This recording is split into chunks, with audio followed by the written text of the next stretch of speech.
Buenas tardes, mi nombre es María Elisa Solana, soy profesora regular adjunta del Departamento de Microbiología, Psicología y Inmunología de la Facultad de Medicina de la Universidad de Buenos Aires. Y además soy profesora adjunta y dicto clases en la Universidad Nacional de Luján. En esta oportunidad vamos a dictar la teórica correspondiente a toxoplasmosis, que forma parte de la asignatura de Microbiología y Parasitología 2. Los objetivos de la clase que planteamos son, en primer lugar, tratar de abordar la toxoplasmosis desde un punto de vista que es integral. Y vamos a definir y reconocer cuál es la importancia epidemiológica y cuáles son las estrategias de profilaxis para la toxoplasmosis. Vamos a enunciar los factores predisponentes a la enfermedad, establecer las formas clínicas más frecuentes y cuáles son actualmente los criterios y metodologías diagnósticas más utilizadas.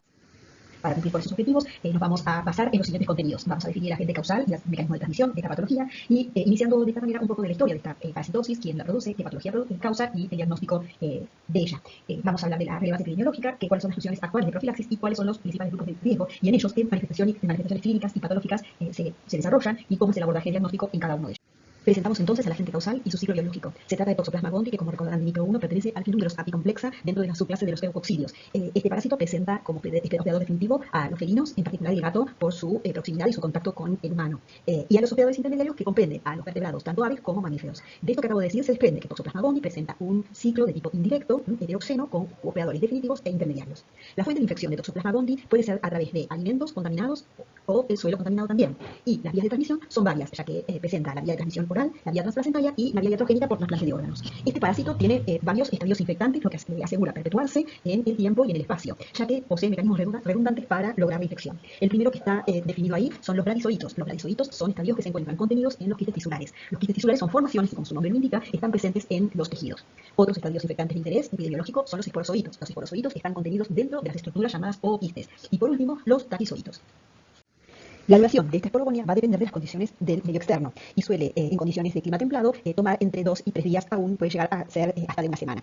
Estos ooquistes infectivos que se encuentran en el medio ambiente ahora tienen la capacidad de infectar al hospedador intermediario o a otros gatos, es decir, nuevos hospedadores definitivos. En el caso de los vertebrados que vemos acá, como pueden ser los roedores o el ganado porcino, caprino, ovino, etc., incorporan estos ooquistes infectivos a través del consumo de pasturas o en el caso de los cerdos, como son omnívoros, puede ser hasta de basura que contenga materia fecal del gato. De esta manera, el elemento infectante van a ser el ooquiste maduro, que contiene esporozoitos, que ingresan por vía oral en estos animales, llegan al intestino y el parásito reconoce que no se trata de su hospedador definitivo, por lo tanto no se multiplica en el intestino, sino que lo atraviesa y alcanza la circulación, a partir de la cual se vehiculiza dentro de una célula nucleada hacia diferentes tejidos, entre ellos las fibras musculares. Allí se enquista y forma los llamados quistes tisulares. Nos toca ahora decir y tratar de referir a cómo es que el humano se incorpora a este ciclo biológico, a esta transmisión. El humano se puede infectar a través de, como dijimos antes, de distintos estadios infectivos. Uno de ellos pueden ser los ooquistes maduros o infectantes eliminados por la materia fecal, el cual las personas lo incorporan a través del consumo de agua, frutas, verduras contaminadas con ellos o por contacto con heces de gatos o del mismo animal y sin cumplir con las medidas de aseo correspondientes. De esta manera, estos ooquistes ingresan como formas infectantes por vía oral. Hay que destacar también que hoy en día también, si bien clásicamente se piensa que es a través del consumo de verduras y frutas, los brotes por aguas contaminadas con materia fecal de felinos, inclusive felinos silvestres y de gatos domésticos en lugares de recreación, donde haya habido lluvias y haya posibilidad de filtración de esa materia fecal a lo que va a ser luego aguas de consumo, constituye un mecanismo epidemiológico de relevancia. Bien, pero no solo es a través del consumo de aguas y verduras o de frutas o contacto con el gato, sino que los humanos también pueden infectarse a través del consumo de carne. Esta carne proviene de los animales herbívoros que yo contaba, que los ingerían a través del consumo de las pasturas, y cuando las personas consumen carne de ellos insuficientemente cocida, adquieren la infección por vía oral y el estadio responsable de esa transmisión son los bradizoitos contenidos en los quistes tisulares. Es importante destacar que existen ciertas culturas en el mundo que consumen los bifes, por ejemplo de cerdo, como los franceses, de tipo vuelta y vuelta, en donde la carne en el interior permanece totalmente cruda. O otras culturas como los países árabes que consumen una especie de albóndigas o de carne que se encuentra muy macerada, muy especial, pero que es carne cruda. De esta manera adquieren la infección a través de los bradizoitos que también ingresan por vía oral. Entonces, hasta ahora definí dos mecanismos de infección a través de los ooquistes o de los quistes tisulares, en el cual el parásito ingresa en el humano por vía oral y una vez que ingresa allí se reconoce que tampoco el humano es su hospedador definitivo, por lo tanto atraviesa el epitelio intestinal y infecta.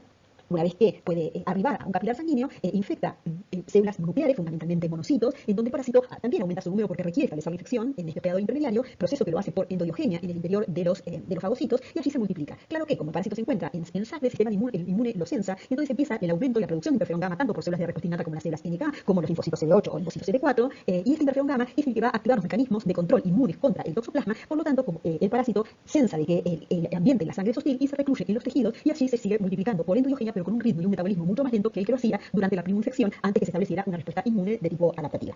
Es en esta situación en que existe en la etapa aguda, que sigue la infección, un alto nivel de taquizoiditos, y que estos taquizoiditos que están presentes o contenidos en el interior de los monocitos pueden llegar a la placenta y de esta manera multiplicarse en los tejidos de la placenta y alcanzar la circulación fetal o el líquido amniótico. De esta manera, entonces, el parásito puede llegar al bebé en gestación, por eso está involucrada o está graficada en este esquema de transmisión a una mujer gestante. Entonces, para cerrar este tema, debemos decir que para que exista transmisión congénita, la mujer gestante debe tener altos niveles de taquizoiditos en circulación, y esto se lo da solo que una infección, es decir, que una mujer debe adquirir la infección durante su embarazo para existir la posibilidad de transmisión a su bebé.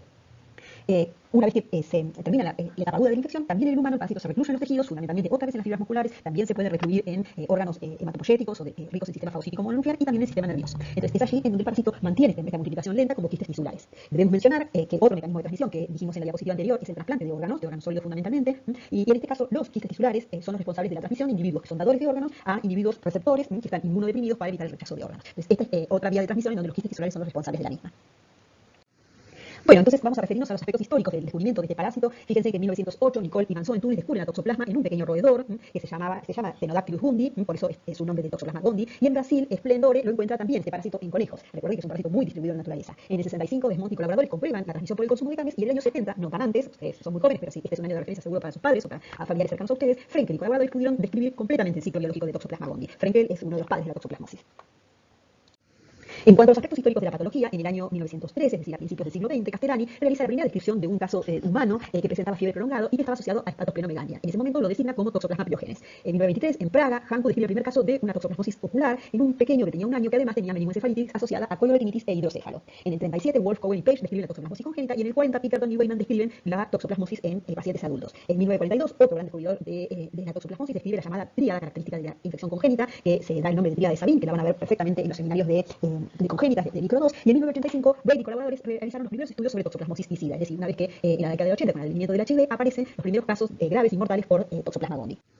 En cuanto al diagnóstico, en 1948, Sabin, que les mencioné antes, y Feldman desarrollaron una prueba serológica típica de toxoplasmosis, que es esta que la van a ver acá. Se llama dye test, dye en inglés es colorante, es que la prueba se basa en la utilización de un colorante, que es una prueba especialmente diseñada para el diagnóstico de toxoplasmosis y que posee muy alta especificidad. En 1981, Desmond y colaboradores desarrollaron una prueba de inmunoabsorción para el diagnóstico de la toxoplasmosis aguda, y de esta manera nos permitía diagnosticar la presencia de serológica de anticuerpos marcadores de infección aguda. Y en 1989, hacia fines de la década del 80, Bertz y colaboradores desarrollaron la técnica de PCR, que es el momento crítico en donde apareció la PCR como herramienta molecular de alta sensibilidad para el diagnóstico de la toxoplasmosis, y es lo que tienen graficado en este gel con el amplicón, producto de la amplificación del genoma de toxoplasma gondii en muestras biológicas.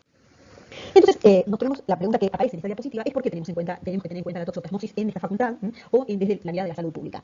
Si bien los datos son un poco viejos, ahí me olvidé de poner que es de 1993 esto, en Estados Unidos el costo sanitario de criar un niño con infección congénita fue de 5,3 mil millones de dólares, y además porque sigue siendo la primera causa de muerte por encefalitis en pacientes que presentan SIDA. Y este problema tiene que ver con que su distribución es cosmopolita. Cuando hablé del ciclo biológico les conté hospedadores intermediarios que pueden ser múltiples, desde domésticos hasta silvestres, pasando por todas las aves y los mamíferos. Por tanto, no nos es difícil entender que la distribución de este parásito es cosmopolita y que su prevalencia en los humanos de infección humana se encuentra entre un 25 y 65% dependiendo de la población, porque hace un ratito les conté que había pautas o algunas costumbres muy arraigadas en ciertas sociedades que facilitan esta cadena de transmisión, y que estas pautas culturales son muy difíciles de modificar y de hablar de erradicarlas, ¿no es cierto?, o de cambiarlas. Entonces, según los lugares del mundo y las costumbres alimenticias, y también del grado de saneamiento que haya en el ambiente, recuerden que es una parasitosis que se transmite por fecalismo, porque la materia fecal de los gatos son los que ridiculizan esta parasitosis. Entonces varía de acuerdo a la localización geográfica mundial. Por supuesto que existen condiciones que son más favorables y desfavorables para la transmisión, y es fácil entender que los climas que son mucho más fríos y más secos son desfavorables. Los zooquistes prefieren ambientes tropicales, húmedos, con materia orgánica, ¿sí?, como climas subtropicales, en donde le permiten la mayor sobrevida a estos zooquistes y la probabilidad de encontrar un huésped susceptible y mantener su ciclo de transmisión. Como les contaba, existen regiones en el mundo con alto consumo de carne mal cocida o carne cruda, y esto hace que en la población siga existiendo una alta prevalencia, y dado que el grupo de niños tienen menos arraigados los hábitos higiénicos, se entiende que una infección entre niños de entre 0 y 4 años, la prevalencia de infección está asociada fundamentalmente a obviamente a infección congénita o infección por ooquistes. En cambio, la población adulta tiene que ver más con hábitos de carnivorismo. Bueno, acá les estoy mostrando nada más que en son como dos imágenes bastante muy parecidas, en donde habla la prevalencia en Europa, mostrando que Francia es un país con alta prevalencia de toxoplasmosis por esta costumbre de comer los bifes bien crudos en el interior. Esto va cambiando, disminuye en Grecia y disminuye en Escocia, mientras que en Latinoamérica, fíjense que el mayor nivel se da en Costa Rica, en Brasil y un poco más abajo en Argentina. Debemos decir que en países como Francia o como Escocia, que son países desarrollados, la transmisión se da fundamentalmente con el consumo de alimentos cárnicos, es decir, que el elemento infectante suele ser los quistes tisulares presentes en la carne, mientras que en países de Latinoamérica la alta contaminación fecal del ambiente habla de que el mecanismo de transmisión más frecuente se da por el consumo de verduras, aguas o frutas contaminadas con materia fecal felina. Sin embargo, todos muestran variabilidad de acuerdo a las características de saneamiento del país o de las costumbres de la población. Bueno, en esta diapositiva, que es estrictamente epidemiológica, habla de que existen numerosos estadios evolutivos que acabo de mencionar en el ciclo de vida, pero no todos son igualmente eficientes en la transmisión. Por ejemplo, como ven aquí, les puse que aquí está el gato. Entonces, fíjense que el bradizoito tiene una dosis infectante, requiere de infectarse con un bradizoito para establecer la infección en el gato, mientras que si un gato se infecta con esporozoitos requiere de un número de 1000. Por lo tanto, es más eficiente para establecer la infección en el gato que el gato se infecte con un bradizoito. Cosa bastante frecuente, porque si estamos hablando de la característica depredador que tiene los animales del gato, entonces entendemos que el gato se infecta por consumo, por cazar, fundamentalmente presas, que pueden ser aves o roedores, que contiene bradizoitos en sus tejidos. Y es bastante interesante porque se habla que la infección por Toxoplasma gondii puede cambiar la conducta de los animales. Entonces pareciera, hay algunos estudios de comportamiento que se ve que los ratones cambian su estado de alerta, y entonces son presas mucho más fáciles de ser cazadas por los gatos si estuvieran libres de infección. En cambio, en el caso del humano, que es un huésped intermediario, se ha demostrado que el esporozoito que está presente en los alimentos de tipo vegetal o frutas o el agua son más eficientes para establecer la infección. Y en segundo lugar es el bradizoito, y que el taquizoito se requiere mayor número para poder establecer una infección exitosa. Por último, debemos decir que la prevalencia en los gatos, esto dice cero prevalencia porque estamos hablando podemos establecer los gatos que están infectados a través de la medición de anticuerpos contra Toxoplasma. Y se establece que hay un 30-40% de gatos infectados con Toxoplasma. Y esto parece como catastrófico, pero debemos recordar que solo los gatos que son muy jóvenes, que son los que adquieren infección, que adquieren la primoinfección, son los que eliminan ovoquistes con su materia fecal. Porque luego de terminado su ciclo en el intestino, obviamente se genera una respuesta inmune adaptativa en mucosas y hace que el parásito no se quede allí, y entonces los gatos más adultos, o si quieren más viejos, ya que desarrollan solamente su ciclo tisular, es decir, poseen parásitos en los tejidos, tal cual lo tienen los huéspedes intermediarios, y no tienen más su ciclo de multiplicación parasitaria en el intestino, por tanto no liberan más ovoquistes con la materia fecal. Entonces es de entender que si bien hay una alta prevalencia, solo el 1% libera ovoquistes con su materia fecal, que como vuelvo a decir, son los gatos que han adquirido la primoinfección. Pero esta cantidad de ovoquistes es tan alta, porque estoy hablando de millones, que su rol epidemiológico es sumamente relevante. Bueno, y acá les quería mostrar qué efecto tienen los desinfectantes sobre los ovoquistes, que son estas formas de resistencia. Entonces, si bien no es la mejor imagen porque no me salió con muy buena calidad, fíjense que si hablamos de hipoclorito de sodio, que no es ni más ni menos que la lavandina, a una concentración del 6%, y si le hacemos un tratamiento de 24 horas, el ovoquiste no kill, quiere decir muerto, no se muere, por lo tanto permanece viable. En cambio, otros tratamientos mucho más agresivos de esterilización, como es o de alta desinfección, como es el ácido paracético, de durante 48 horas al 5% sí los mata, pero no así la cloración del agua, que tampoco, después de un tratamiento de 24 horas con 100 miligramos por litro, tampoco afecta la viabilidad. Y acá, como dice en el último recuadro rojo, en la luz ultravioleta es variable su efecto, por lo tanto no es un tratamiento seguro. De acá surge de esta tabla, ahí hay otro montón de tratamientos más que son estructuras estrictamente resistentes a los desinfectantes habituales. Por eso pueden permanecer viables y mantener la infección en numerosos hospedadores. Bueno, con esto, esta diapositiva, entendemos que existe un grupo especialmente de riesgo, que son las embarazadas, que tienen que ser muy cuidadosas a la hora de consumir verduras, que estas verduras tienen que ser lo posible cocidas para evitar riesgos, que la carne tiene que ser consumida fundamentalmente cocida, de ninguna manera comer fruta, carne cruda, y también tiene que ser muy cuidadosa a la hora de llevar a cabo las tareas de limpieza de las camas, las piedritas donde los gatos habitualmente liberan sus deyecciones. Entonces es muy importante que en el caso de estas mujeres tengan, o bien lo hagan con guantes, o bien lavándose con un lavado exhaustivo de manos, como sabemos que debemos hacerlo en medicina. Bueno, hay algunas cosas que se pueden hacer. Esto tiene que ver con la congelación. El frisado de la carne es una buena medida para evitar o disminuir la viabilidad o afectar la viabilidad de los quistes tisulares, y también, por supuesto, la cocción adecuada de las carnes, el lavado exhaustivo y adecuado de las hortalizas que pueden contener oroquistes. También a las mujeres embarazadas que no están infectadas y que lo que pretende la medicina es que no tengan infección durante su embarazo, es enseñarles a cocinar diciendo que tienen que, por un lado, procesar la carne, por el otro lado, procesar los vegetales para que no haya contaminación cruzada. Por eso hablamos de segregar los productos de carne y de vegetales, y también los de utensilios de cocina. Por supuesto que pasteurización, porque los taquizoidos presentes en la leche de cualquiera de los animales, de cabra, etcétera, pueden ser transmisores. Desde nuestro lugar que compramos la leche en el del supermercado, esto no es riesgoso, pero sí en otras sociedades, en otros ambientes, en otras regiones, puede ser un mecanismo de transmisión. Y por supuesto que en el caso de las embarazadas también es importante hacer un adecuado manejo y la eliminación, la disposición de la materia fecal de los gatos, ¿sí? Recomendándoles, por ejemplo, a las mujeres que realizan jardinerías que pueden aerosolizar o quistes durante sus labores, deben ser muy cuidadosos en ese momento, porque los gatos suelen enterrar su materia fecal, entonces las tareas de jardinería pueden promover estas situaciones de riesgo. Por supuesto que para ello y para tantas infecciones es fundamental el lavado de manos, como sabemos que tenemos que hacerlo en medicina, como dije recién, con el tiempo adecuado para hacer un lavado clínico de las manos, y la eliminación de vectores mecánicos que pueden transportar patógenos, en este caso, o quistes desde la materia fecal del gato a los alimentos. Y en el caso de la medicina, es importante, del servicio de infectología, tener en cuenta los controles serológicos pre-trasplante, tanto del dador y el receptor, y post-trasplante en el caso del receptor, para poder saber en qué situación infectológica se encuentra ese paciente y estar especialmente alerta a cualquier estado o cambio en su situación clínica, especialmente que tenga que ver con fiebre, para poder instaurar alguna medida adecuada lo más precoz que fuera posible. Y como les decía, para evitar la transmisión es importante el control de las mujeres embarazadas desde el punto de vista serológico, y no solo su control, sino su monitoreo, y en el caso de la República Argentina, el tratamiento de aquellas mujeres que se encuentran cursando la infección aguda, es decir, las que hayan adquirido la preinfección durante la gestación.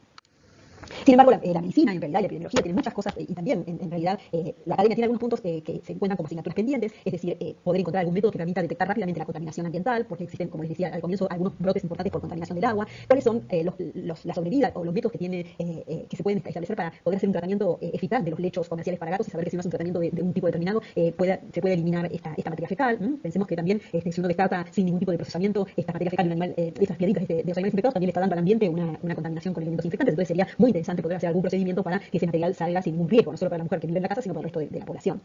También que haya nuevos tratamientos que sean más eficaces para el caso de los animales que están infectados. Por supuesto que el desarrollo de vacunas para evitar el caso de los gatos domésticos, que son los de la calle, que son los que se encuentran dando vueltas y son posibles que se buscan su propia comida, ¿no es cierto? Los famosos gatos callejeros que buscan su propia comida, de esta manera adquieren infección y la transmiten y mantienen el ciclo de transmisión. Y como les decía, el manejo de la población de gatos de la calle, la disminución de la contaminación del ambiente con ooquistes, que sigue siendo un punto vital para el caso de los veterinarios que fomentan diariamente el mantenimiento o la tenencia responsable de animales, ¿no es cierto? Y tratar, en este caso de los gatos, pero también de los perros, que haya cada vez menos cantidad de perros y gatos en la vía pública, no solo por la toxoplasmosis, sino por la rabia y tantas otras zoonosis que ustedes conocen.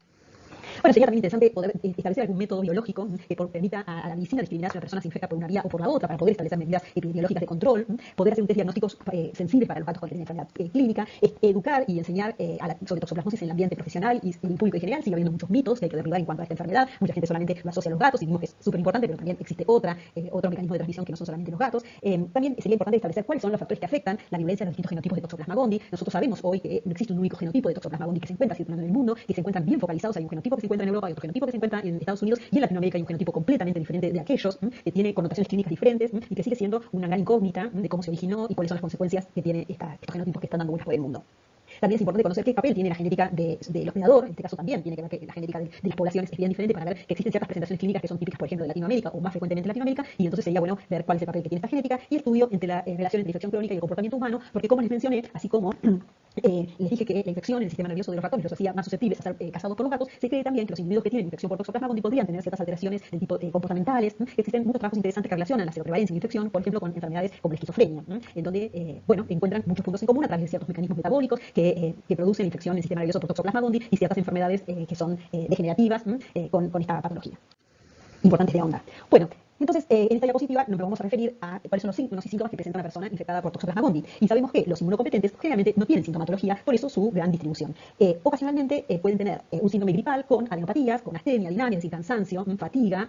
Y esto no es patognomónico, no es propio de toxoplasmosis, sino de cualquier infección, que como es una infección aguda, cursa con un tiempo y luego se remite, desaparece clínicamente, como suele aparecer, por ejemplo, las enfermedades de naturaleza viral. Entonces, es muy raro que la gente lo asocie a una infección por este parásito. En Latinoamérica, como les dije, la presentación de infección aguda, cada vez hay mayor cantidad de casos de individuos que presentan signos y síntomas, y estos están asociados a enfermedades oculares. Entonces, en Latinoamérica hay mayor incidencia de coriorrinitis en los individuos adultos que adquieren infección a través del consumo de carne o de verduras y que manifiestan sintomatología clínica, y esta sintomatología es de tipo de naturaleza ocular.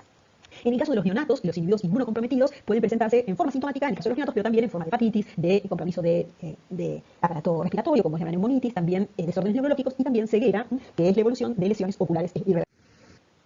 A continuación, vamos a profundizar en algunas de las presentaciones clínicas como la toxoplasmosis ocular. Esta presentación suele ser una de las causas más frecuentes de coriorretinitis y uveitis posterior, es decir, del 35 al 50% de los casos de coriorretinitis y uveitis son producidos por toxoplasma. Se manifiesta entre la segunda y tercera décadas de la vida, siendo posible manifestarse como una secuela de infección congénita o bien como una infección adquirida. Como les decía, suele ser una presentación clínica muy habitual o muy frecuente en Latinoamérica. ¿Cuáles son los síntomas que presenta un paciente con coriorretinitis por toxoplasmosis? Obviamente, alteraciones en su agudeza visual, una visión borrosa, dolor ocular, la presencia de flotadores, distorsión, que es la metamorfosia, y también fotofobia. Es importante hacer un diagnóstico diferencial con otras etiologías infecciosas como es la meningitis, la tuberculosis, gonorrea, otras enfermedades de naturaleza viral como citomegalovirus y herpes, y otras infecciones parasitarias como toxocara y otras nematodes como son las filarias, como oncocerca y loa que produce la loasis, que no se han descrito casos, no hay gran cantidad de casos en la República Argentina. Bueno, como dijimos recién, la toxoplasmosis ocular es una manifestación clínica frecuente de pacientes que padecen esta infección. Sin embargo, la presentación clínica varía según cuál es el grupo afectado, es decir, cuál es el grupo de riesgo. En los individuos adultos inmunocompetentes suele ser unilateral, es decir, afecta un solo ojo, indolora, no produce ningún tipo de dolor y es de naturaleza unifocal, es decir, presenta en fondo de ojo un solo foco o una sola lesión. La visión suele ser buena en estos pacientes, a no ser que se vea afectada la mácula del ojo. En los neonatos, en cambio, puede aparecer uveitis anterior y en un 75-80% de los niños pueden tener coriorretinitis bilaterales, es decir, ambos ojos afectados por esta patología. Puede tener presentación severa con un compromiso de 2/3 de la mácula, y estos niños que nacen con toxoplasmosis congénita presentan microstania, pueden presentar glaucoma, inflamación del vítreo y parálisis ocular.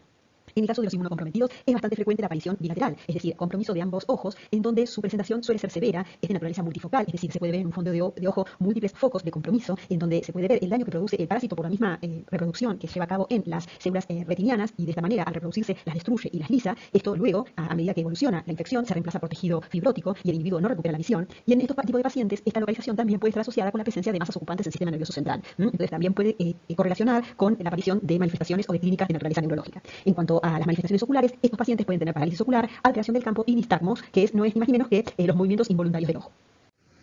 Esta toxoplasmosis ocular, en donde aparece, como dijimos, con una vasculitis, hay una zona de vascularización adyacente a la lesión, donde puede haber una lesión alrededor de o cercana a la papila de naturaleza blanquecina, que tiene bordes difusos, que tiene la apariencia de copo de algodón, como dijimos, con edema, con uveitis posterior y vitritis. Se puede ver en esta imagen. Esta es la imagen de un fondo de ojo normal, donde se puede ver la papila óptica y la mácula, y fíjense cómo se ve el fondo de ojo de un paciente que tiene toxoplasmosis ocular, donde aparece la misma papila, pero se ven la naturaleza de lesiones de diferente tiempo de desarrollo. En este caso se puede ver cómo la lesión fue reemplazada por una cicatriz de tipo fibrótica, mientras que el resto tienen formas activas, ¿sí? Como lo pueden ver en este caso. Este es el aspecto algodonoso que mencioné yo anteriormente. El diagnóstico suele ser de tipo clínico, es decir, los oftalmólogos tienen muy claro cómo se ve esto y cuál es el diagnóstico en base a los antecedentes, y fundamentalmente es de naturaleza clínica. Por supuesto que también siempre están las alternativas moleculares que no se realizan de la rutina acá en Argentina, en donde se puede buscar la presencia del parásito en el humor acuoso a través de reacciones de PCR, de biología molecular, amplificando el genoma del parásito, ¿sí? Les recuerden que todas estas lesiones son producto de la multiplicación y de la existencia del parásito en los sitios de la lesión.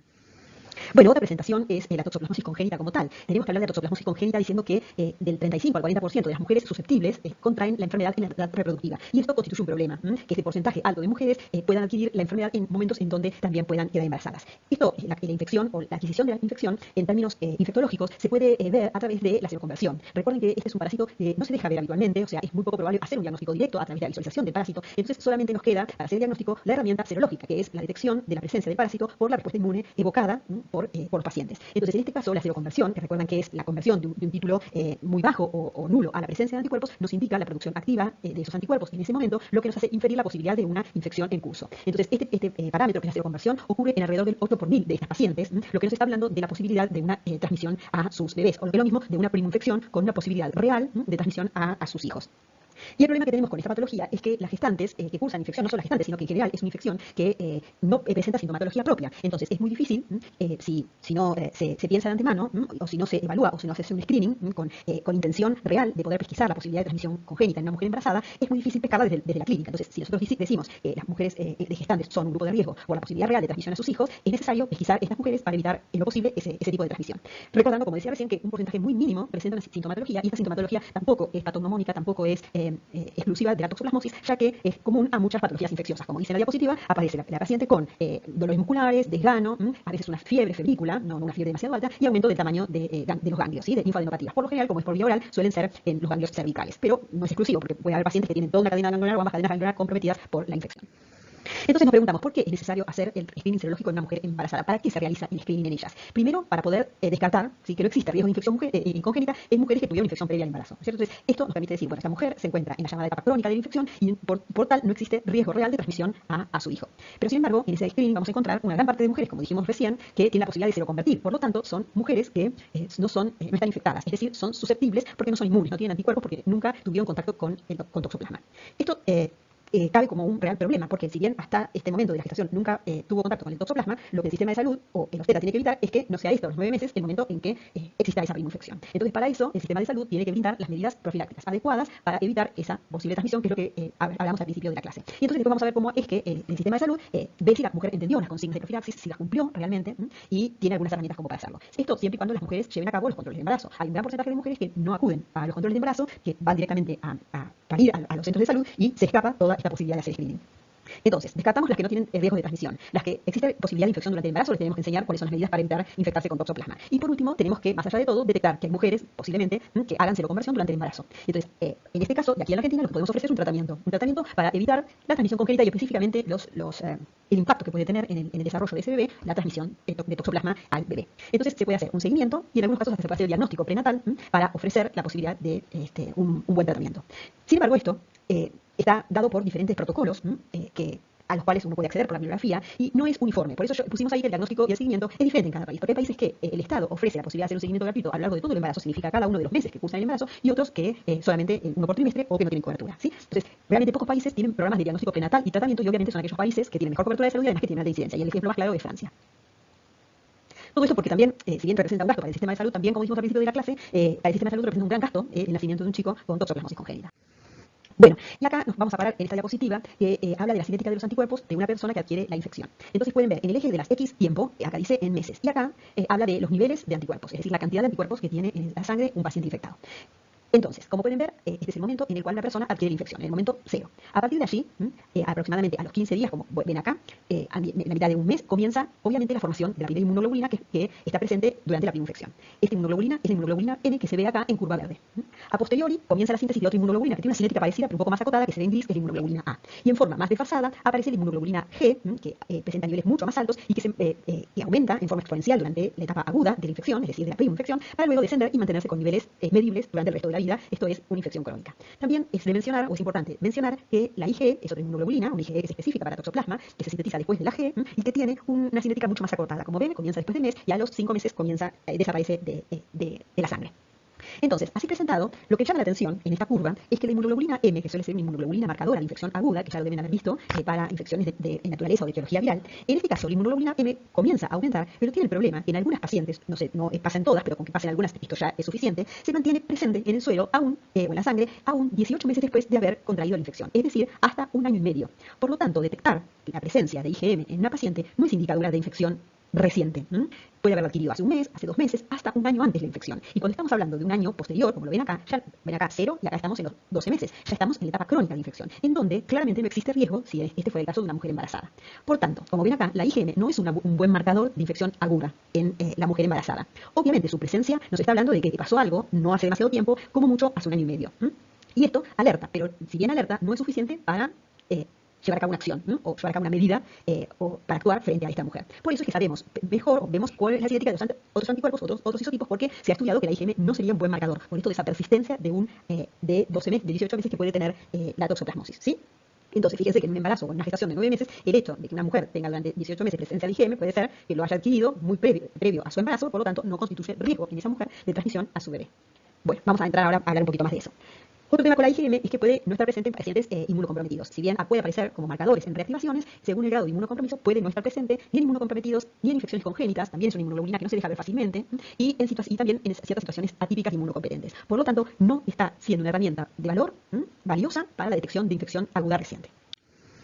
Entonces, ¿qué pasa con una mujer que está embarazada? En el cual, como dijimos, hay que hacerle un screening más allá de que la paciente refiera que si tiene fiebre, no tiene fiebre, si convive con gatos, no convive con gatos. Vimos que esta es una infección muy expandida en el mundo y que tiene muchas rutas de transmisión. Si bien el gato dijimos, el huésped definitivo y está muy relacionado con una de las formas infectantes, no es exclusivo. Entonces, en cualquier centro de salud, el obstetra es capaz de pedir una serología para toxoplasma. Esta serología para toxoplasma tiene el objetivo tiene como objetivo detectar cuál es el estado serológico de la paciente frente al toxoplasma. Entonces, cualquier centro de salud tiene la capacidad de hacer una ELISA, una aglutinación de partículas o una hemaglutinación, que no es recomendable en este caso, como pusimos acá, porque se aparece como positiva muy tardíamente después de adquirir la infección. Por lo tanto, no es muy buena, no tiene mucha sensibilidad en este punto. Bien, ahora bien, ¿qué pasa si alguno de estos parámetros orientan al obstetra o al médico actuante la posibilidad de una posible, como acabo de decir, infección reciente? Entonces, cuando aparecen valores que hacen sospechar, es necesario tener una confirmación lo más ajustada posible para llevar a cabo una acción. Entonces es necesario que ante la sospecha del obstetra, de acuerdo a los valores que haya arrojado esto, se le indique algunos métodos de detección serológicos que son confirmatorios y que son están exclusivamente diseñados para el diagnóstico de toxoplasmosis. Estos son Sabin-Feldman, recuerdan que Sabin era uno de los descubridores de toxoplasma, y Saga, que es una reacción de aglutinación, pero que se basa como en una ELISA de inmunoabsorción y aglutinación, inmunofluorescencia, y estos también, desde Avides y Western blot, que también son propios de toxoplasma o para alguna de las, también para otras infecciones virales, pero está descrito para toxoplasma. Fíjense que estos métodos confirmatorios no se hacen en cualquier centro de salud, sino que deben ser enviados a un centro de referencia para realizarlos. ¿Está bien? ¿Por qué? Les voy a contar cómo se hace la Sabin-Feldman, la técnica de Sabin-Feldman. Tiene valor para la detección de niveles de IgG. Es sumamente precoz, entonces puede distinguir aún bajos niveles de IgG. Es una técnica extremadamente sensible. Pero debe ser realizada en un centro de referencia porque usa como fuente de antígenos, recuerden que lo que vamos a tratar de buscar en el suelo de nuestra paciente es IgG. Y para poder medir una inmunoglobulina específica necesitamos una fuente de antígeno. En este caso se tratan de las formas de toxoplasma que se llaman taquizoitos, que en este caso son taquizoitos vivos, quiere decir que son taquizoitos viables. ¿De dónde los sacamos? ¿A dónde los vamos a conseguir? Bueno, se mantienen por pasajes en ratones. Entonces se infectan ratones, recuerden que cualquier mamífero es susceptible a la infección por toxoplasma, entonces los infecta experimentalmente y después de un tiempo uno sabe, el investigador o el laboratorista sabe que ese ratón tiene muchos parásitos, esto es, muchos taquizoitos, y se los saca para poder hacer esta técnica, se los purifica para poder hacer esta técnica. Entonces estamos hablando de la complejidad, porque el sitio, el centro de referencia, tiene que tener un bioterio, es decir, un lugar donde se crían ratones que van a estar infectados, por lo cual constituye un riesgo de bioseguridad, para mantener esta fuente de antígenos brindados por los taquizoitos vivos. ¿Cómo los usamos o cómo hacemos la técnica? Bueno, obviamente vamos a usar el suero de nuestra paciente, que es a quien queremos tratar de cerrar o ver, digamos, a ver el tema de diagnóstico de toxoplasmosis en cuanto a infección reciente, y vamos a usar el suero de nuestra paciente. Bien, ese suero tiene que estar descomplementado. Recuerden que el complemento es una serie de proteínas que están en el suero, que actúan, que forman parte de la respuesta inmune innata, pero que también tiene la capacidad de fijarse a las moléculas de inmunoglobulina, en particular la IgG y la IgM, y de esta manera son capaces de lisar cualquier microorganismo que se encuentre de manera extracelular. ¿Estamos? Entonces, el complemento que tenemos todos en nuestro suero es eliminado por un tratamiento con calor específico que se hace en el laboratorio. Sin embargo, para que se lleve a cabo esta reacción, se pone en contacto los taquizoitos, se pone en contacto el suero de la paciente a quien queremos estudiar que tengan anticuerpos y se le agrega complemento. Complemento que no es el complemento de la paciente, es un complemento exógeno que yo lo uso, que lo saco del freezer para llevar a cabo la reacción. Se compra esto, ¿sí? Es un reactivo que se le agrega de manera exógena. Y se le suma a esto un colorante vital que se llama azul de metileno. Esta es la técnica que yo dije al principio que se llama técnica del colorante o dye test. Y este colorante es el azul de metileno. Como es un colorante vital, significa que va a teñir a las células que están vivas. Vital viene de viva, ¿no es cierto? Entonces, si nosotros no tuviéramos los anticuerpos de la paciente, es decir, la paciente no tiene anticuerpos contra toxoplasma, cuando pongamos el colorante vital, este va a entrar en los taquizoitos vivos porque son células vitales vivas y se van a teñir de color azul. Sin embargo, si la paciente tuviera anticuerpos del isotipo IgG, estos se van a unir específicamente a los antígenos de toxoplasma y una vez que se unió este antígeno con la IgG, a esta unión, como es un IgG, se va a pegar en el fragmento FC de la inmunoglobulina la fracción de complemento exógena que yo agregué en la reacción. Como producto de esta unión antígeno-anticuerpo y de la acción del complemento, la membrana del taquizoito se altera. No es que se lise el taquizoito, sino que se altera la membrana. Se altera de tal manera que se hace impermeable la entrada del colorante que agregó luego, a posteriori. Por lo tanto, si nosotros distinguimos que existen en nuestra muestra, esto se ve todo con el microscopio, ¿sí? Porque son protozoos, son organismos unicelulares. Si yo veo que existen taquizoitos incoloros, significa que el colorante no pudo entrar. ¿Y por qué no pudo entrar? Porque había anticuerpos en el suelo de la paciente que se adhirieron a los taquizoitos y fueron capaces, en este complejo antígeno-anticuerpo, de fijar complemento. Esta unión antígeno-anticuerpo con el complemento modificó la membrana del taquizoito e impidió la entrada del colorante vital. Es así que se considera que la reacción es positiva, es decir, que hay anticuerpos IgG en el suelo de la paciente si disminuye el número de taquizoitos coloreados. ¿Está bien? Entonces, si en el suelo siempre va a haber una reacción de control en donde no pongamos anticuerpos y vamos a ver que va a tener todos los taquizoitos azules. Y luego lo voy a poner con el suero a diferentes diluciones, como se hacen las técnicas serológicas, recuerden que se titula, y se ve a medida que aumenta la dilución cuál es el número de parásitos que están coloreados y cuáles no. No importa cómo se saca esto, la cuestión es que ustedes tienen que saber interpretar en un futuro, cuando les viene una reacción de Sabin-Feldman, qué es lo que está diciendo, cuál es el fundamento de la técnica para entender esta técnica, que es una técnica de referencia que es altamente sensible y altamente específica. Bueno, pero sin embargo, a las pacientes, como en toda serología o en toda infección, no se le pide solo IgG, sino que también se le pide IgM, porque la señal de alarma de esta infección va a estar dada por la presencia de IgM y de IgG, ¿no es cierto? Entonces, la presencia de IgM y de IgG hace al médico sospechar de una posible infección reciente. Vamos a tener que ver cómo lo hace para poder tener más claro que esto esté ocurriendo. Entonces, para poder detectar IgM puede hacer una inmunofluorescencia, pero lamentablemente la inmunofluorescencia puede tener falsos negativos en cuanto a la IgM, por algunas enfermedades, puede haber factor reumatoide en el suelo de los pacientes y dan reacciones falsamente positivas. Entonces, se diseñó esta técnica que se llama ISAGA, que mide los anticuerpos IgM en el suelo de la paciente y que son anticuerpos específicos contra toxoplasma. La sigla ISAGA remite a la palabra de inmunoabsorción, aglutinación y ensayo, a ensayo en inglés. Entonces es una técnica de inmunoabsorción, como si fuera una ELISA, de aglutinación y un ensayo para medir IgM. Entonces, esta técnica tiene como fundamento una placa que tiene pegados, ¿sí? Por procedimientos químicos, anticuerpos que detectan IgM humana. Entonces, esto que ven acá de azul es una plaquita negra que tiene pegados inmunoglobulinas que detectan IgM. Entonces, yo le tengo que poner el suelo de la paciente. Entonces, pongo el suelo de la paciente que le quiero medir la IgM y en ella se van a pegar todas las IgM que tengan en su suelo. Pero claro, van a ser todas las IgM que tengan, no va a ser solamente en el caso de que tuviera contratoxo. Esto que ven azul es una inmunoglobulina que captura IgM en el suelo de la paciente. Ahora es el paso en el cual yo le voy a dar la especificidad a la técnica. Entonces, a esta técnica, a esta situación o a este hoyito, o este lugar en donde se captaron IgM de la paciente, le voy a agregar taquizoitos. Vivos, no, son iguales a los anteriores, pero están fijados con formol, de tal manera de que ya están muertos. Entonces, le agrego taquizoitos, que son estas medialunitas que tenemos acá, ¿y qué va a pasar? Van a pasar dos situaciones, que había inmunoglobulina, también el suelo en este caso está descomplementado, me había olvidado de decirles, y en este caso, como es una técnica de aglutinación, si esta IgM fuera dirigida contra toxoplasma, los toxoplasmas van a quedar retenidos y van a formar una red de aglutinación, tal cual ocurre en las técnicas de aglutinación, en donde se forman redes entre los anticuerpos y los determinantes antigénicos que están presentes en la superficie de estos parásitos, ¿no es cierto? Que al estar fijados muestran sus antígenos de superficie.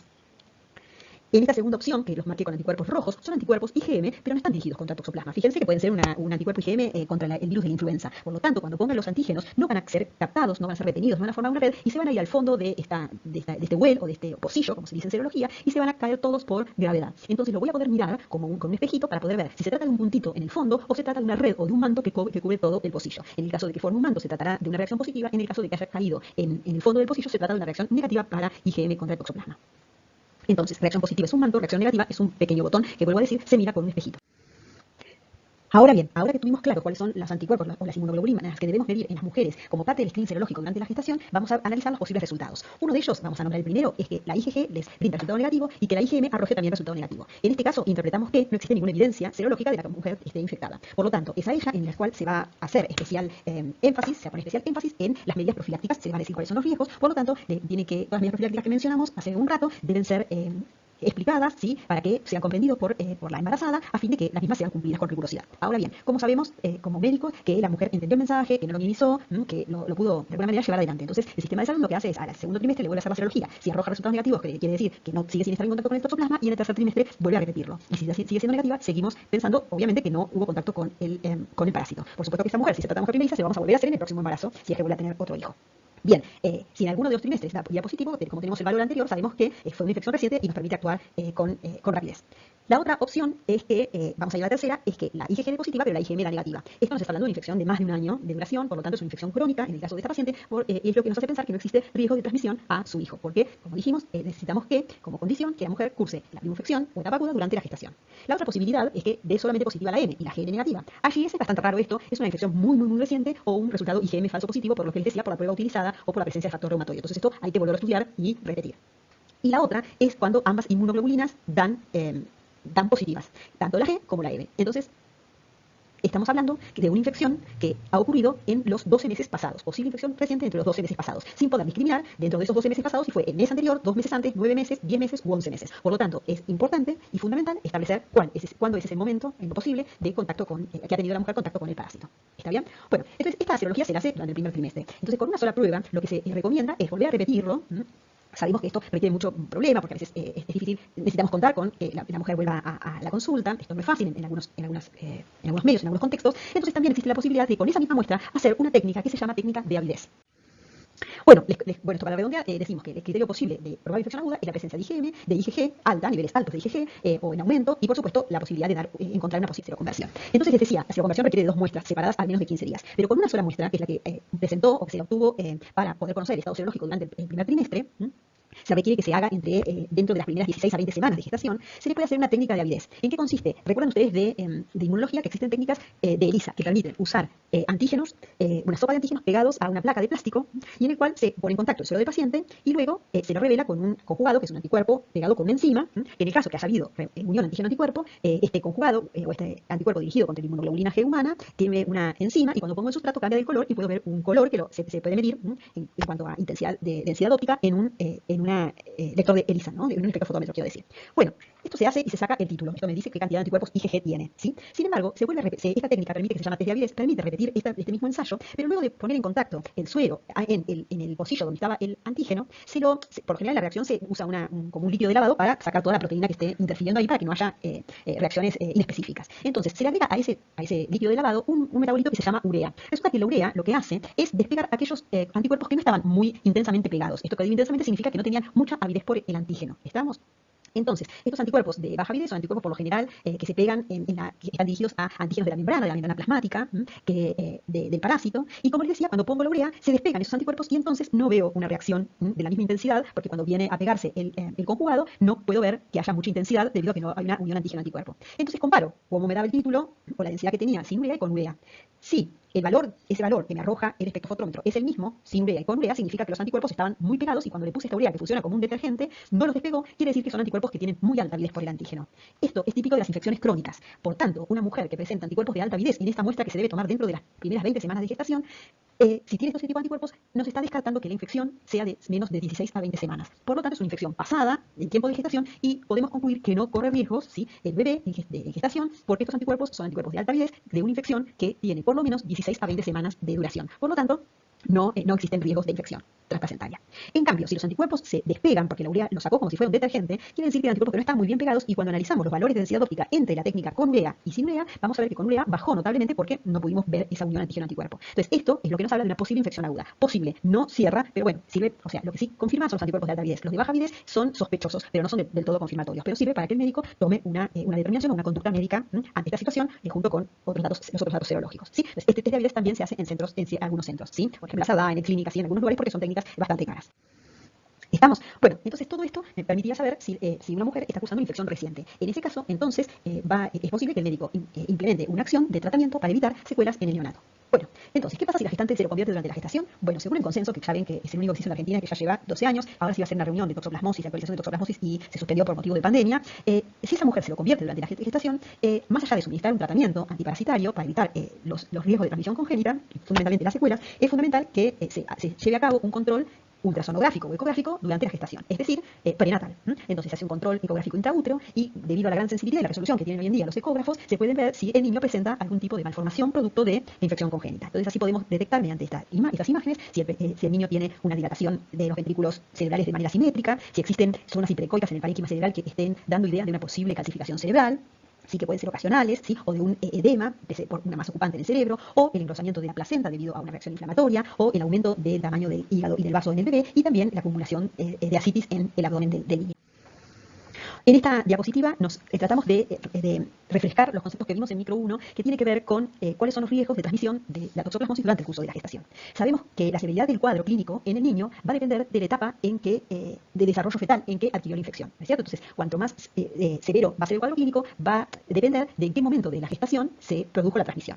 Entonces, como ven, el riesgo de transmisión, que es esta flecha verde, aumenta a medida esta flecha verde habla del curso del embarazo, ¿no? Entonces, este es el primer trimestre, este es el segundo trimestre, este es el tercer trimestre. Y como queda claro, el riesgo de pasaje es mayor en el tercer trimestre. Es decir, que si una mujer se infecta en el tercer trimestre, tiene mayor riesgo de transmitírselo a su hijo que una mujer que adquiere la infección en el primer trimestre. Sin embargo, las consecuencias en esos bebés son inversamente proporcionales. Es decir, si se produjo la transmisión durante el último trimestre, el bebé nace con un cuadro clínico mucho más severo. Es probable que el bebé nazca de manera sintomática o que el impacto que haya tenido el parásito sobre ese bebé sea mucho menos grave, menos severo. Y esto se debe a que el parásito se encontró con un bebé que ya está formado. Sin embargo, si ese pasaje del parásito al bebé hubiera acontecido o acontece en el primer trimestre, el parásito atraviesa la placenta y se encuentra con un bebé en plena, un embrión o un bebé en plena formación de sus órganos. Por lo tanto, va a interferir con esta formación de órganos, con su organogénesis, y por ende los riesgos y el impacto y las secuelas van a ser mayores. Entonces, la probabilidad de que se transmita la infección al bebé es menor, es de un 10 a un 20%, 24%, pero la severidad es mucho más alta, es un 60% el grado de la severidad del cuadro clínico.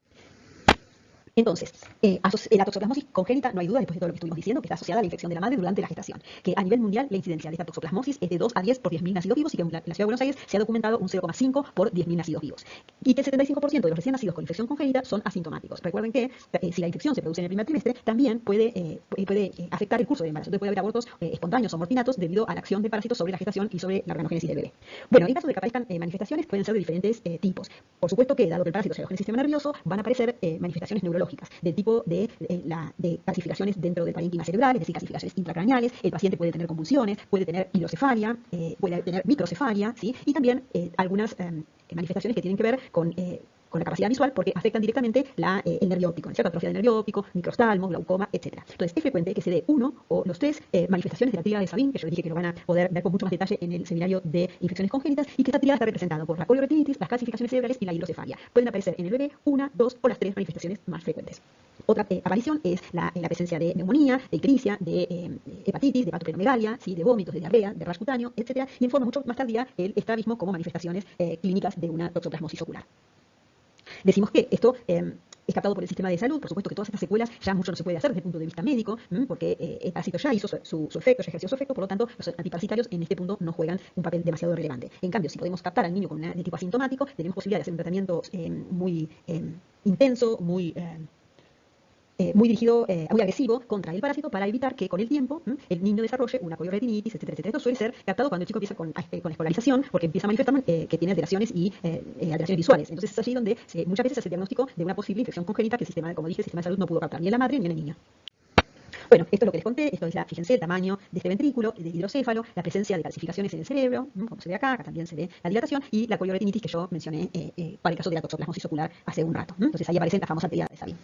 Entonces vuelvo a decir que la afectación fetal es variable, puede ser desde un niño nacido asintomático como un niño con manifestaciones muy severas y aún puede producir abortos, y como dije que solo un 15% manifiesta una enfermedad clínica y el 75% o un poco más no presenta manifestaciones clínicas, pero pueden manifestarse varios años después. Por eso dije que en algunos adultos puede manifestarse una colioretinitis debido a una toxoplasmosis adquirida de la comunidad o digamos adquirida no congénita. Bueno, ¿cómo se hace el seguimiento de un niño que es asintomático, que nació de una madre con infección aguda? A través de una ecografía cerebral. O sea, todo niño nacido de una madre, aunque haya sido sometida a un tratamiento antiparasitario, el bebé debe ser estudiado desde el punto de vista de un examen de fondo de ojo, un examen ocular, una ecografía cerebral para poder ver las posibles hidrocefalia o las calcificaciones y, por supuesto, la serología. Esta serología se realiza en recién nacido a través de la detección de las inmunoglobulinas M y A y la IgG hasta el año, ¿sí? Porque durante su recién nacido, la búsqueda de IgG me va a dar resultados de la serología materna. Entonces, en esta diapositiva les muestro cómo se hace el diagnóstico de infección congénita en el neonato. Se detecta tanto IgM y IgA, porque como les conté cuando les hablé de IgM, a veces en los neonatos, especialmente aquellos que las madres han sido tratadas con antiparasitarios, puede estar ausente. Entonces, la inmunoglobulina A, que tiene una cinética parecida, es mucho más sensible. Se debe tomar el suero en un bebé de más de 10 días, porque si no puede arrojar resultados falsos negativos. O puede aparecer una IgM, algún tipo de IgM inespecífica, o una IgM materna también puede aparecer. Entonces se espera los 10 días de vida y si los resultados dan positivos, confirman infección congénita y en el caso que arrojen resultados negativos, antes de estar seguros, se busca después de los 6 meses la presencia de IgG. Si esa IgG después de los 6 meses se encuentra negativa, quiere decir que el chico no tenía infección congénita. En cambio, si aparece un IgG después de los 6 meses, nos indica, más allá de que su primer screening haya dado negativo, que el niño padece de infección congénita. Bueno, entonces ahora vamos a cerrar el tema de toxoplasmosis e inmunosupresión, que también es otro capítulo importante dentro de la clínica. La toxoplasmosis, como dije, es una infección crónica y puede reactivarse debido a dos causas fundamentales. Una es el desarrollo del síndrome de inmunodeficiencia adquirida. Recordemos que esta patología se da fundamentalmente por un aumento de carga viral y disminución fundamentalmente de CD4 y que el toxoplasma es un parásito que requiere una fuerte respuesta celular de tipo TH1 para estar controlado. ¿Se acuerdan? Con la presencia de interferón gamma secretado por los linfocitos. Entonces, en este caso, los individuos que tienen bajo recuento de CD4 pueden reactivar esta toxoplasmosis y encontrarse en etapa SIDA. Y también otra situación posible, también muy bien descrita en la clínica, es aquellos individuos que han sido sometidos a terapias inmunosupresoras post-trasplante para evitar el rechazo. Bueno, acá tenemos a los pacientes, en esta diapositiva centramos a los pacientes que tienen HIV, ¿sí? En donde existe reactivación. Se cree que existe entre un 3 al 15% en Estados Unidos de un compromiso de foco en el sistema nervioso central. Obviamente en África, que hay una serorregulancia de HIV muy alta, esto es mayor. Y aparece en etapas tardías de la infección viral y aparece con un desarrollo sumamente abrupto y si no, con síntomas neurológicos abruptos y si no, media tratamiento antiparasitario, el paciente entra en coma en pocos días y semanas. Otra manifestación frecuente en este tipo de pacientes es la neumonitis con fiebre, con una molestia pectoral, con disnea y tos no productiva porque no es de naturaleza bacteriana. Y también puede presentarse, otra vez, como dijimos hoy, la corioretinitis a través de lesiones con múltiples focos, como lo vemos acá, de tipo difusas, lo que nos indica que están en plena actividad, estas lesiones activas y en ambos ojos. Toda esta situación remedia un diagnóstico diferencial con otras patologías en este tipo de pacientes que afectan el sistema nervioso central, como por ejemplo la tuberculosis, citomegalo, Chagas, etc. Y en el caso del compromiso pulmonar, debemos descartar que no se deba a una neumonía por neumocistis Guillaud-Barré. Bueno, entonces en este paciente que yo les contaba que tiene un recuento de CD4 menor de 100, existe un riesgo de reactivación. Por supuesto que una serología previa es un elemento orientador para tener en cuenta que un paciente con compromiso o con clínica neurológica puede deberse una reactivación por toxoplasma. Entonces el hecho de contar con una serología previa es un elemento orientador o que tenga la posibilidad de hacer una serología que arroje resultados positivos también es orientadores, ¿sí? Los pacientes que no tienen, que son seronegativos y que tienen bajo recuento de CD4 requieren un seguimiento permanente, ¿sí? Por la posibilidad de reactivación. Y siempre la respuesta cuando sospechamos o hay una clínica florida, neurológica, una de las causas infecciosas más frecuentes es el toxoplasma, entonces se puede descartar otras patologías y iniciar el tratamiento con el toxoplasma y en estos pacientes que eran seroreactivos y que se encuentra una respuesta clínica favorable al tratamiento, de alguna manera refuerza el diagnóstico, aunque no guarda las características típicas del diagnóstico que nosotros enseñamos, ¿no? Como diagnóstico de encontrar el parásito o alguna evidencia que sea certera. Entonces los síntomas neurológicos que solamente hablan de imágenes sugestivas cuando no hay serología, raramente corresponden a la infección. Siempre hay una serología que me está ayudando a hacer pensar en toxoplasma como responsable de la patología neurológica. En la reactivación, entonces existe un aumento de la IgG o de la IgM, a veces de ambas, y esto es un buen dato para comenzar el tratamiento antiparasitario. Entonces, por supuesto que para estar seguros requeriríamos no solo la inmunoglobulina, porque las inmunoglobulinas puede también un paciente ser crónico y estar reactivando una tuberculosis y los anticuerpos contra toxo estar presentes. Entonces, lo que confirma es un diagnóstico directo, obviamente por PCR, de biopsia cerebral o de líquido cefalorraquídeo, pero tienen muy baja sensibilidad. Podemos que son técnicas de alta sensibilidad, en este caso no presentan una sensibilidad muy alta. Bueno, entonces acá mostramos que otra situación es los trasplantes de órganos, tanto órganos sólidos como células madre de médula ósea. En este caso, raramente se trata de una preinfección, por lo general son pacientes que reactivan, otra vez, pacientes que necesitamos tener la serología previa a la inmunosupresión, y esta presentación puede ser otra vez neurológica, miocarditis y neumonía. Por lo general, comienza a los 2 meses post-trasplante como mediana, no como dato de mediana, de cuando cuál es el valor que adquiere o que se presenta este tipo de clínica, oscila entre un rango entre menos de 30 días a más de 100 días, menos de 30 días el 10% de los casos y más de 100 días un 15 o un 20%, ese es el rango en donde aparece la reactivación y como decía, con una mediana 2 meses después del trasplante. Bueno, en este caso las muestras van a ser variables de acuerdo a la presentación clínica, si es neurológica, si hay una biopsia del sistema nervioso, si es una coloretinitis, si se puede actuar sobre o hacer diagnóstico sobre el humor acuoso o un lavado broncoalveolar y también sobre la sangre. Entonces, hablamos de una toxoplasmosis probable cuando hay una evidencia clínica, o una evidencia radiológica, cuando hay una PCR positiva en sangre, pero no hay evidencia histológica de confirmación. O sea, solo lo que tenemos es un valor de PCR positiva que se confirma cuando pasa todo lo anterior, pero además hay evidencia histológica, ¿sí? Entonces, esta evidencia histológica está dada por ciencia, ¿sí? O inmunohistoquímica, o una PCR a partir del tejido, y fundamentalmente también una qPCR, que es una PCR cuantitativa, que si bien que su importancia fundamental es el valor que tiene como valor predictivo negativo en el caso de que sea negativa. Esto está hablando de que si una qPCR da negativa, es altamente probable que el paciente no tenga toxoplasmosis. Entonces, ese es su real valor.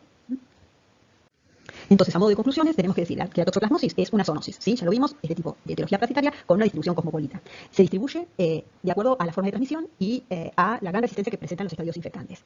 Existen, como estadios infectantes, debemos nombrar los quistes y los zooquistes, que son responsables de la transmisión por vía oral. Sin embargo, no tenemos que olvidarnos que existen otros estadios infectantes, como los taquizoides, que son los encargados de la transmisión transplacentaria. Este agente tiene como hospederos definitivos a los felinos y a los mamíferos, incluidos el hombre, y a las aves como hospederos intermedios.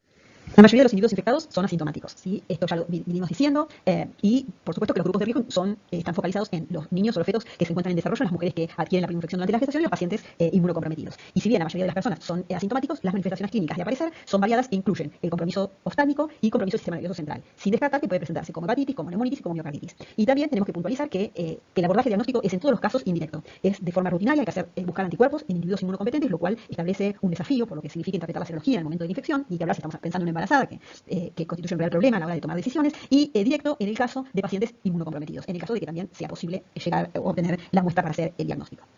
Les agradezco la atención que me dispensaron y espero que cualquier duda que tengan lo podamos resolver vía correo electrónico o vía Facebook. Espero anden bien. Buenas tardes.